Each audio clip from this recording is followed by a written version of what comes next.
Greetings, adventurers. Welcome back to the Maze. We're happy that you decided to join us here for MazeCast number 4. We've got a lot of things to get into, so let's jump right into it. We're going to start out with what's new in the Maze.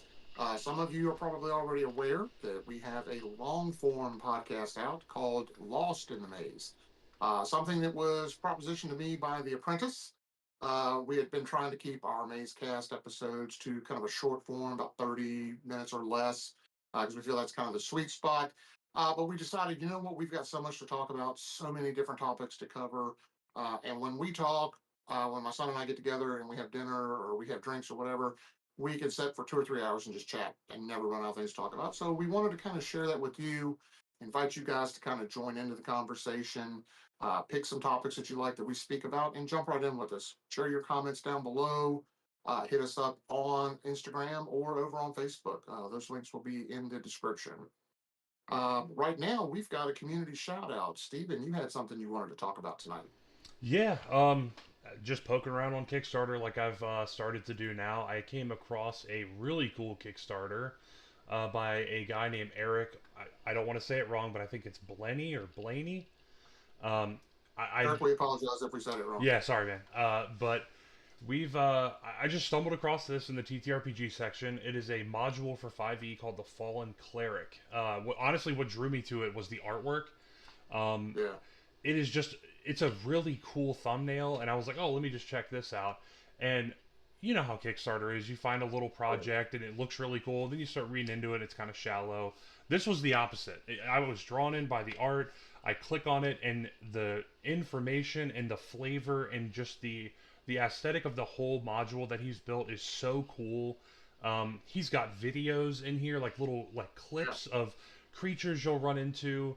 I think Dad Mm-hmm. backed it. It was only like three 100%. dollars. I mean, it was $3, and it's just like Yeah. such a cool Three setting. dollars, And what everything in PDF. yeah, and what blew me away was I started to scroll down, and Eric has like 30 other modules that he's built. Yeah. So this Yeah. guy is clearly someone who is immersed in TTRPGs like we are, and it just seems like he is a treasure trove of really cool additions to the game.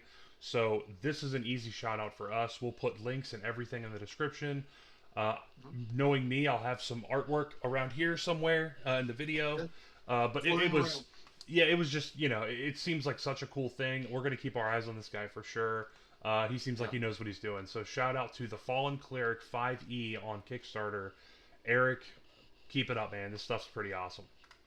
It's amazing. I mean, the second Stephen told me about it, I went over to Kickstarter while we were chatting together, planning our next podcast. And I looked at it, started going through the notes, watched the video, and I'm like, yep, I'll be back in this one, and clicked on it before I had a chance to even really think about it. It's a great price. He only needed $73 for his goal, and he's at 1,776 as we speak. So there are 13 days left to go on the Kickstarter. By the time this podcast goes up tomorrow, which will be Friday, the July 4th, there will be 12 days left to go. So plenty of time for you to go over there and back it. Give him a look and give him a follow. I mean, you can't go wrong for $3 for some great 5e content. It is made for fifth to seventh level players. It's a great looking game, and I'm pretty excited about getting it once it's done. So, after that, we're going to jump right into some other topics. We have some other things we wanted to talk about tonight. I have some RPG news I'd like to go into with some of you. Um, RPG news is something that I'm constantly kind of staying in tune with, checking on every day, trying to keep my finger on the pulse of what's going on because this is something that's been a long time hobby for me. So I've had this particular book on my radar since I saw the alternate cover come out. Some of you probably know what I'm talking about, but we're going to talk about Dragon Delves coming out from WotC.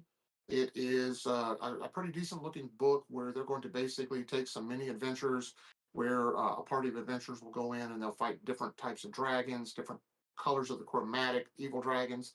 And there's actually a way in there where you can blend the mini adventures into one long adventure if you'd like, or they can be one shots. It's up to you.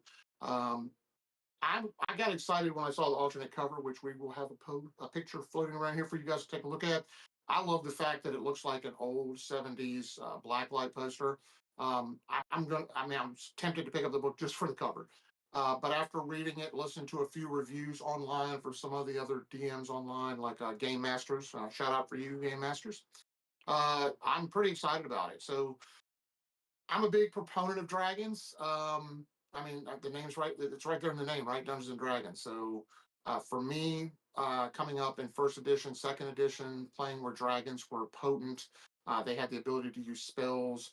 Making them mystical creatures was always kind of a big deal for me. This book is going to basically put the bite back into dragons. It's going to give you layer actions. It talks about the corruption effect that a dragon has, the evil that just permeates the land around them and turns the land against the adventurers as they try to find the lair of this dragon. So I think it's going to be great for dragon encounters and dragon adventures if that's what floats your boat and what's worked for your table. I would say give it a look. If it's something that works for you guys, I would definitely recommend picking it up. I have ordered a copy for myself and hope to have that by the end of next week. So look for that. We'll have a link for that in the description, as well as a link to the article from rpgnews.com that kind of talks about it. So you can read a little bit more about it before you make that decision. Better informed than not, right? Stephen, what did you have on your side of things? So I do have some D4 news, but I did want to touch base on that Dragon Delves thing. Some of my most favorite fantasy style things are obviously heavily influenced by the Smaug encounter in The Hobbit. And when I read this, when we talked about this a few days ago, to me it just oozes that kind of setting and that kind of scenario.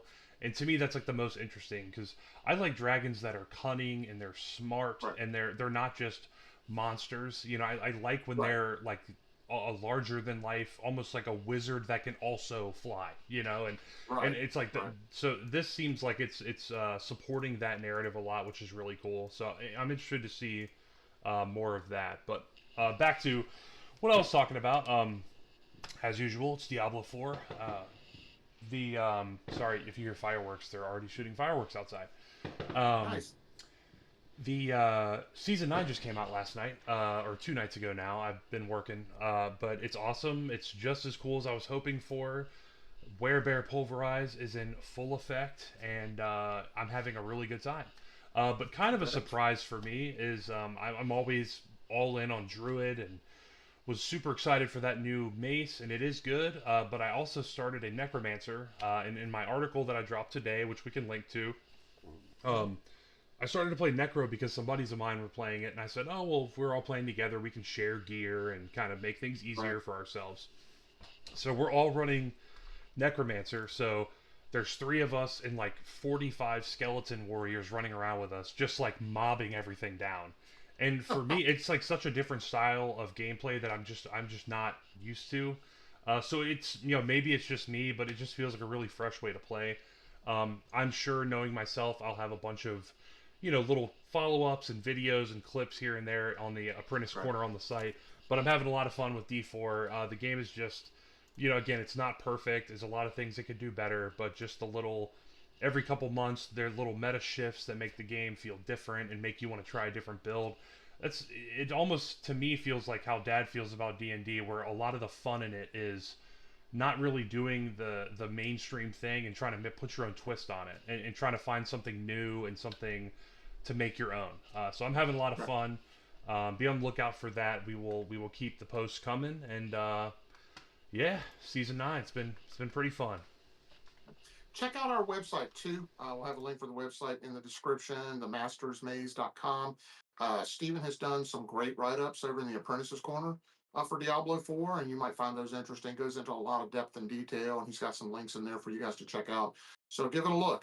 If you've fallen off the Diablo 4 wagon like I have, because work is crazy, you'll have an opportunity to kind of get back in, and now's a really cool time to do it. So give it a look. Yep. So. All right, so we've got some recommends for you guys tonight too. We want to give you guys some recommends on RPGs that we've either played or we're interested in playing. And I have been playing now for about a year. It's been about a year and a half. It's been about 6 months since we played. Unfortunately, the guy who was our Vault, he was our vault leader. He basically, unfortunately, had to go out of town. He was deployed, so we won't see him for a while. But Fallout, the RPG from Modiphius, great game. It has the feel of the Fallout video game playing at tabletop. I love all of the different chemicals, the weapons, the armors, and everything else you can use. The only gripe I have about Fallout, and I'll warn you guys now, if you don't already have a copy of the RPG, the book, the layout of the book is really kind of all over the place. It's not laid out in a way that made sense. So we had to basically go in and bookmark pages to find them, and it's kind of a mess. So I'm hoping Modiphius will, if you're listening, I doubt it, but if you are, if you're going to do a second edition, please fix the book, get it into an order that makes sense, especially for character creation. It's kind of a nightmare to wade through, especially if you're not familiar with the book. But other than that, great game. Lots of fun at the table, especially if you have a group that likes Fallout or like the video game. This really has that feel, and I would highly recommend it for anybody. I know you're a Fallout fan, Steven. You haven't had a chance to play this one, but they've got some great miniatures out there. If you go online, Amazon.com has the miniatures. They're Yeah, made in the yeah. UK, but some great miniatures, some great accessories and stuff. They even have Fallout dice specifically for use in the game with the Pit Hmm. Boy on it, which I think is amazing. Or not the Pit Boy, I'm sorry, the Vault Boy. Hmm. But it's a lot of fun, so definitely check it out. Yeah, I was looking at some of the I guess they're modules or kind of like Yeah, expansion stories, yeah, and I love the way that they market their expansions. It looks almost like a retro comic book. right, yeah, I'm actually looking at a cover right now. They're called Astoundingly Awesome Tales, and this one's called yeah, Orange Colored Sky, which is of course a song from Fallout. yeah, Winter of the Atom, which looks really cool. There's just yeah. some like the artwork. I mean, they nailed the Fallout aesthetic of the atomic age. Oh, yeah, You know, absolutely. it's just it looks really awesome. So I'm a huge And, Fallout nerd. So I haven't played this, but I love Fallout. So this looks right up my alley. yeah, and me being the nerd I am, Steven for Christmas a few years back bought me a Fault Tech lunchbox Mm-hmm. that was kind of distressed to make it look like it was old, like something you would pick up in the game. Mm-hmm. And he filled it with about 50 or 60 bottle caps. Yeah. For years now, I've been collecting bottle caps of different types and putting them in there. Yeah. And Yeah. so whenever I would show up at the table to play, I brought that Vault-Tec lunchbox with me, and I would set it down. And he's like, "Give me caps," and I would pull them out of that box and play with. Just for aesthetics and just kind of add some realism to it, some Yeah. That immersion to the game. So it's a lot of fun. that gift, it was one of the cheapest gifts I've ever had to buy you for sure. But I'll tell you, I was the most sure that you would like it. I just Well, knew. I love it. It's sitting on my bar right now, Yeah. next to my Dungeon Master mug and a couple of other nerd things, and I it sits there all the time. And I added some more bottle caps to it tonight. So Well, just to people listening, make sure if somebody hands you a Fallout lunchbox, make sure it's not a lunchbox mine before you open it. Okay, yeah, make yeah, sure yeah. make sure If it's a it safe is, it's a safe one. disarm it. Yeah, make sure it's a Yeah, safe one. disarm it first. Yeah, So, yeah. um, But you had piggybacking some off of things you that, wanted to talk about, Steven. yeah. Funny enough, Fallout 76 takes place in Appalachia, right? Well, I got an Appalachia kick for you here. I've got a TTRPG slash podcast slash kind of a whole setting. It seems Yeah, there's a setting and a I guess the team is Monty Cook Games maybe, Monty Cook. Yep. and they built a TTRPG off of a successful podcast, which is a first for me. But it's called The Mhm. Old Gods of Appalachia. Now, I live in Virginia. I've lived in Virginia my whole life, and Dad and I have family from the region of Appalachia, Western Virginia. You. And I was like, oh, that's kind of cool. Let me look into that. And then the next thing I knew, I woke up and it was 4 hours later because I read everything I could find about this setting. It's one of the coolest settings I've ever seen. I instantly, on my work computer, which is probably not okay, I downloaded the player handbook and just read. Absolutely for work. I was just reading the entire player handbook, and I just could not get over how unique this setting is. And for a lot of folks, this Kickstarter is now relatively old. They have I was telling Dad earlier they had a $50,000 start like a goal, and they got to over $2 million, Yeah. which is just massive. And I was looking through everything they have. This it's made, it's out there, it's you can go get it now. So it's not like we're ahead of the curve here, but it is truly one of the most unique settings I've ever seen um, in a tabletop game, and to know that on top of the tabletop game, it looks like relatively frequent, like weekly or so. They have a podcast episode. They're in like the mid 80s now, and they're always so that's acting as like a way for them to expand their game setting because they can Right. make a podcast like we're doing and Yep. talk about a new thing. And then a month or so later, there's a new PDF talking about that exact creature or scenario or thing. Um, I was reading online about how a guy started his campaign and all of his players were miners that were in a cave in West Virginia. And they learned that the mine that caved in on them is haunted. And that was the Yeah. entire campaign. And I've never even thought of that. It just shows kind of how close-minded I am. I just never even thought of that kind of setting for a tabletop game. Yeah. But it's just so cool. It's just again, I live in Virginia, so it just seems like it's a TTRPG that's made for people like me. It's just Right. made for the heritage that I come from. I love horror movies, so it's like Yep. it was like socially engineered for me to like it. Hundred So percent. we're gonna put artwork and links and everything, but I could not recommend this enough. If you're anything like me and Dad, this is like a home run scenario for you. Just the Yep. artwork and player handbooks alone are worth looking at, even if you have no Oh yeah. intention on playing it. It is worth just looking at. So could not recommend it enough. Old Gods of Appalachia. I started binge listening to their podcast. I found them this afternoon because I actually had another recommend I wanted to do, and I found this, and I changed my entire playbook around it, and I am now on their seventh episode. I've been watching at double speed to try to get as much info as I can, Yeah. and I think this. it's very cool. Yeah. Old Gods of Appalachia kind of hit my radar about 2 years ago. We were playing a game shop, and there was a young kid to play with. This guy by the name of Xander. He was like 20 years old. He played with us. He's from Kentucky, but he was living here in northern Georgia for a while. His parents had moved down here, and he basically turned me on to the Old Gods of Appalachia podcast. I've listened to about 40 or 45 of the podcasts so far. Definitely some really interesting stuff, especially if you're into the horror genre. Things like Bison, which we've played and we'll talk about at some point. It's just a really cool horror game that you could put together really quick with existing legends like the Beast of Bray Road, The Mothman, the Mothman, Mothman. Mothman, perfect example.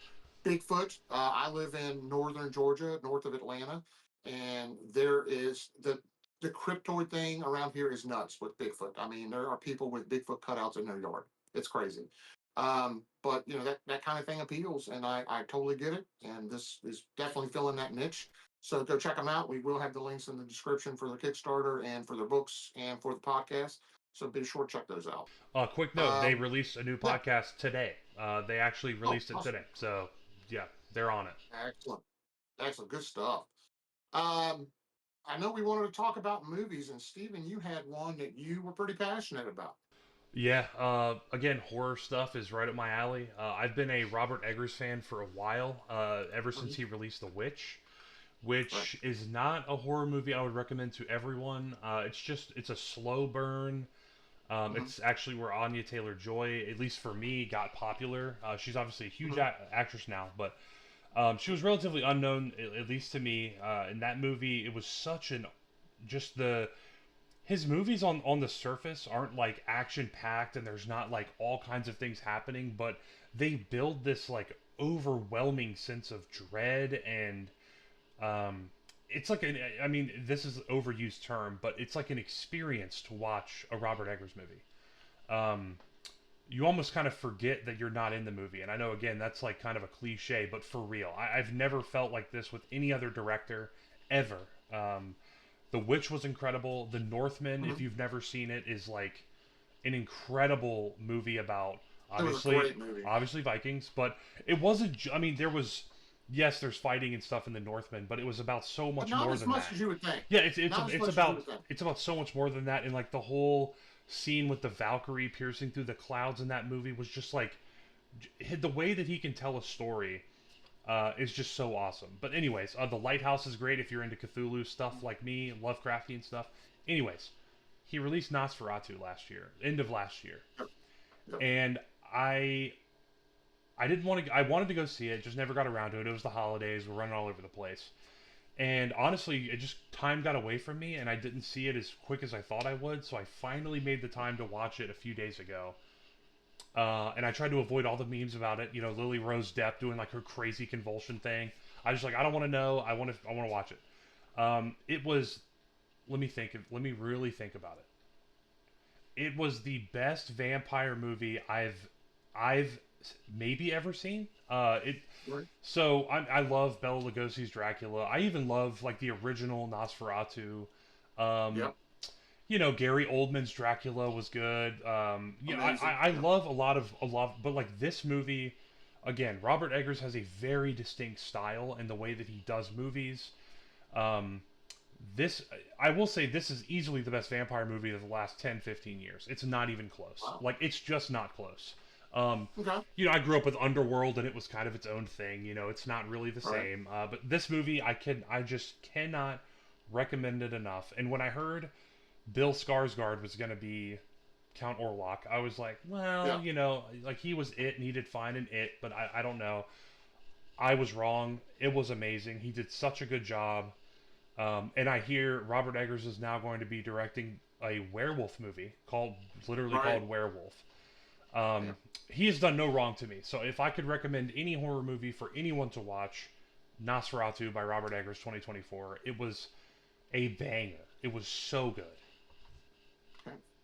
I definitely need to check it out. It's on my radar because I love the original silent film Nosferatu.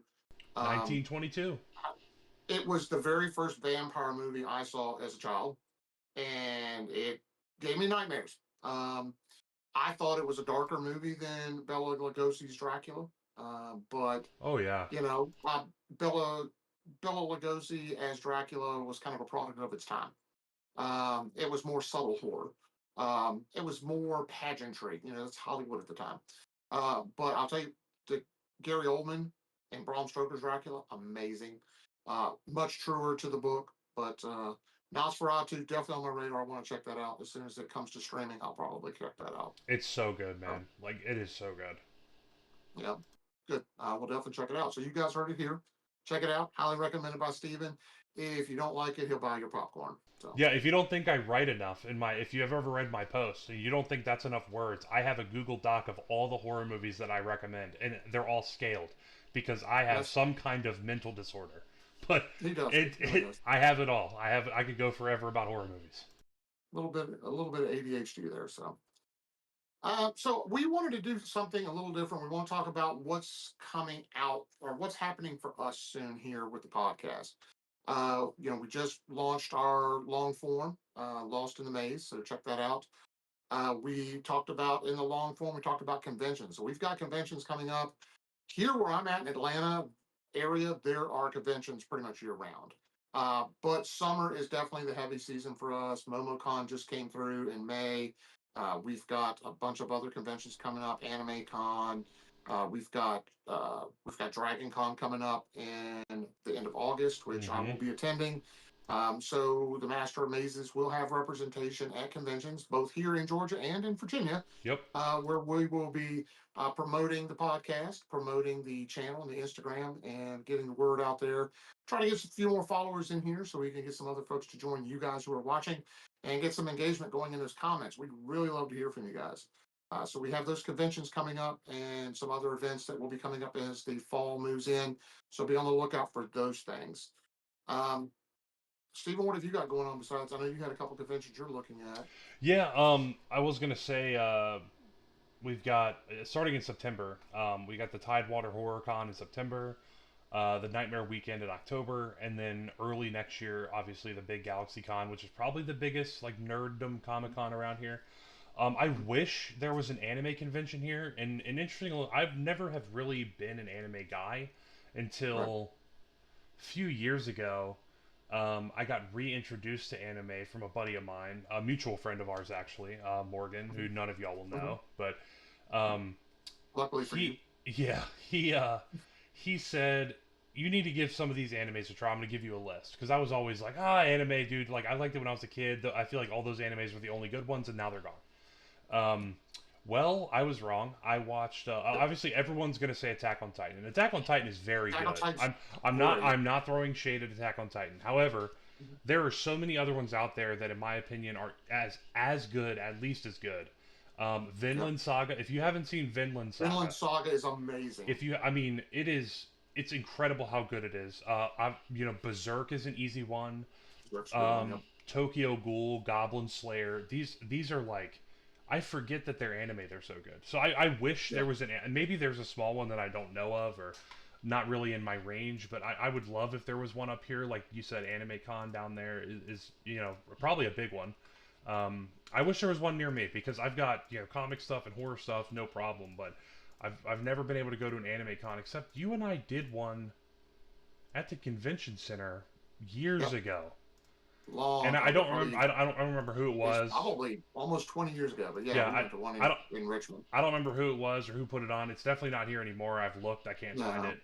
no, it's long. I think they were only like, I think they were only in the Richmond area for like 2 or 3 years. I think they went out to Hampton, Virginia Beach area. But Yeah, but anyways, those conventions are coming up, and if you haven't seen those animes, watch them. They're very good.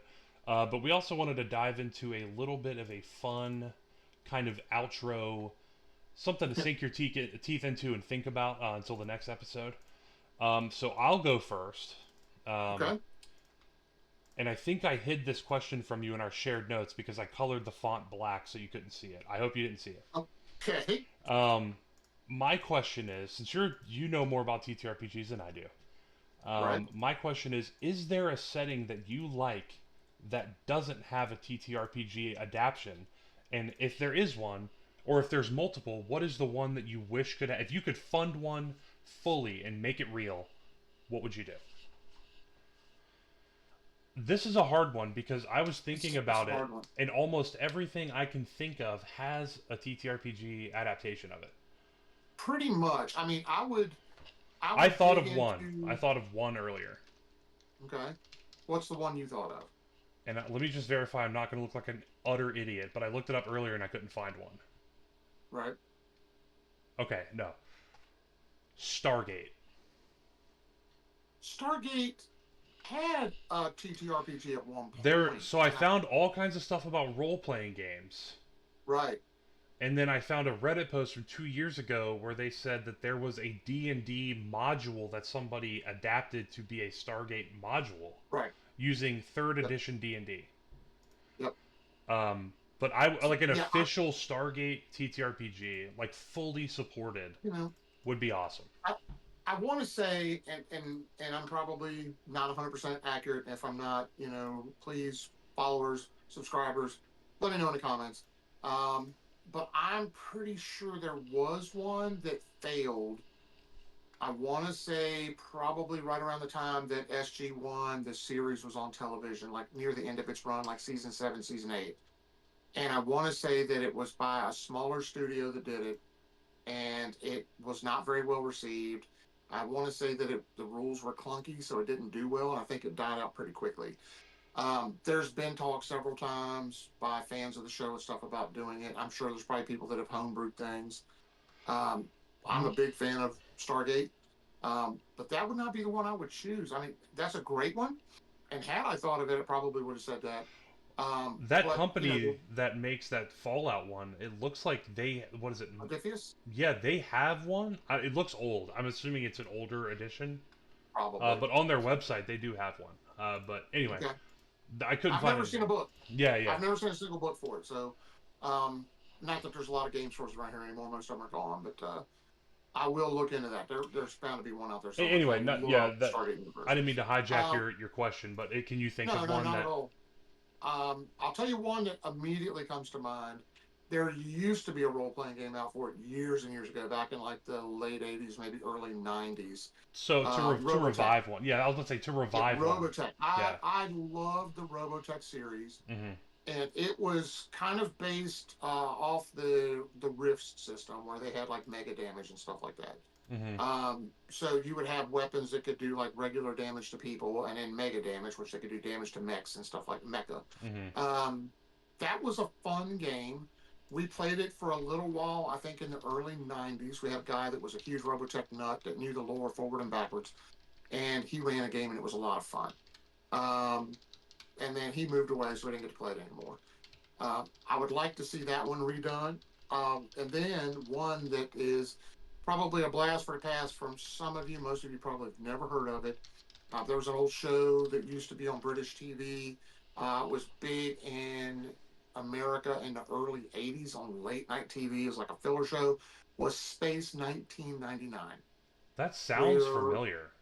yeah, people, if you look it up, you guys will see the ships, the Eagle ships, and you'll immediately remember it.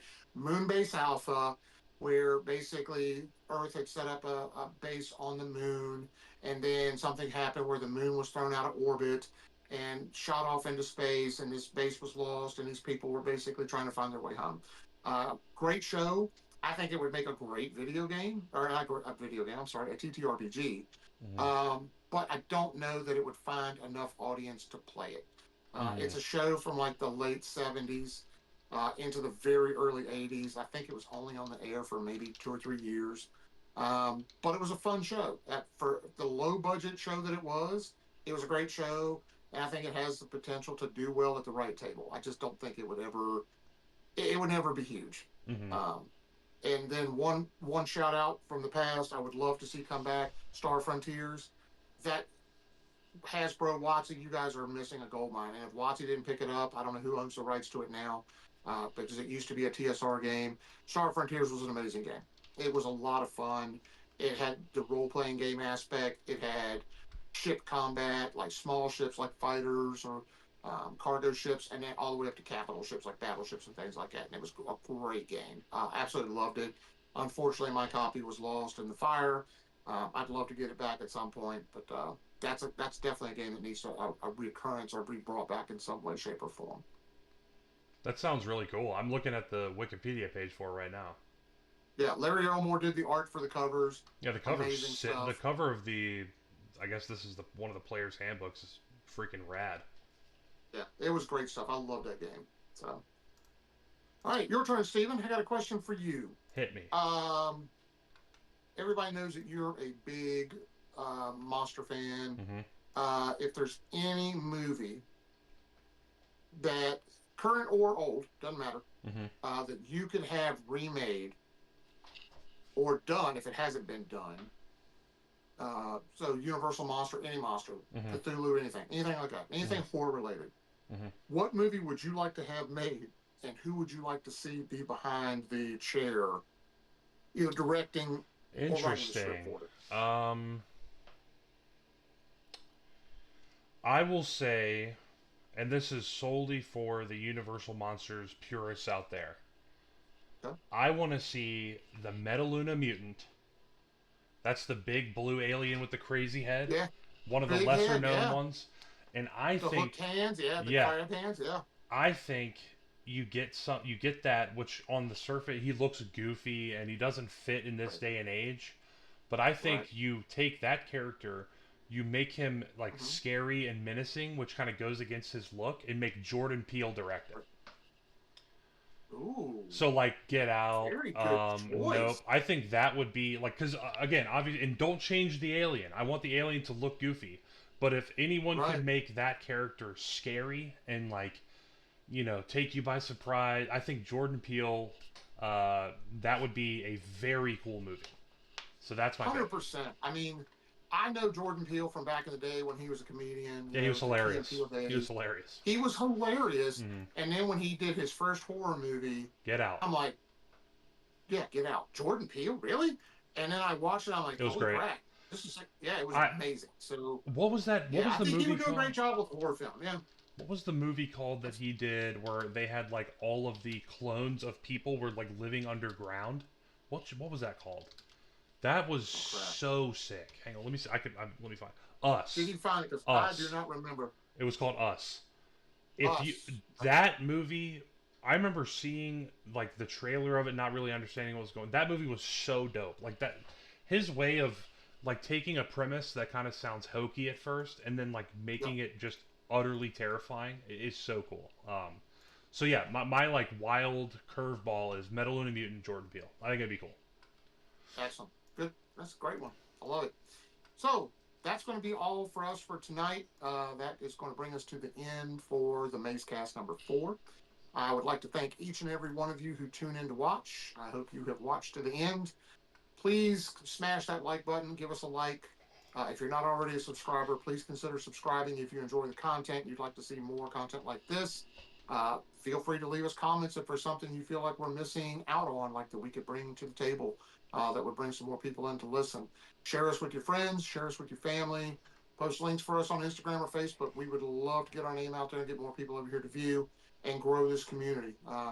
Steve and I both are big proponents of kind of working in our lane, staying in this little small niche space, and bringing more like-minded people over and having a great time with you guys. Mm-hmm. So that will do it for us for tonight.